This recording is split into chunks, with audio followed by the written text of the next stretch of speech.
Umukuru w'igihugu yaramenyesheje ko abantu bose banyuruje itunga ry'igihugu bategerezwa kurisubiza.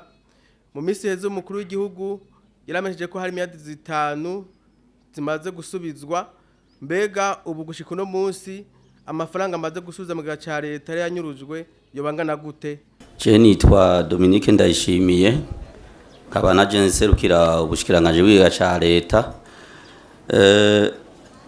Kuri iki kibazo yabajije kivuga yuko nyene icubahiro umukuru w'igihugu cacu ciza c'u Burundi ko yamenyesheje ikonte abanyuruje amatungo ya leta boza barashirako, nivyo izo konte zaruguruwe,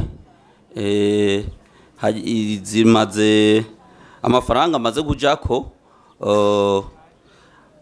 ararenga gato imiliyaridi 4 zirenga, kandi ayo mafaranga ntiyaciye yicara kuyibanki, ariko arakoreshwa mu bikorwa vy'iterambere nk'uko nyene icubahiro umukuru w'igihugu cacu ciza c'u Burundi yabivumereye yuko amafaranga yose azokwegeranwa biciye muri ubwo buryo, hazoboneka ikintu ciza cane kizokubakwa ngaha mu gihugu ciza c'u Burundi, cerekana yuko abantu bamwe bamwe n'abandi mu vyo bari baranyuruje mu matungo y'igihugu vyagarutse mu gihugu kandi vyagize akamaro ku gihugu.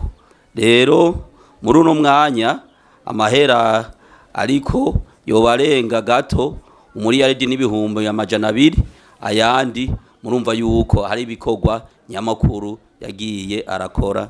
Murakoze.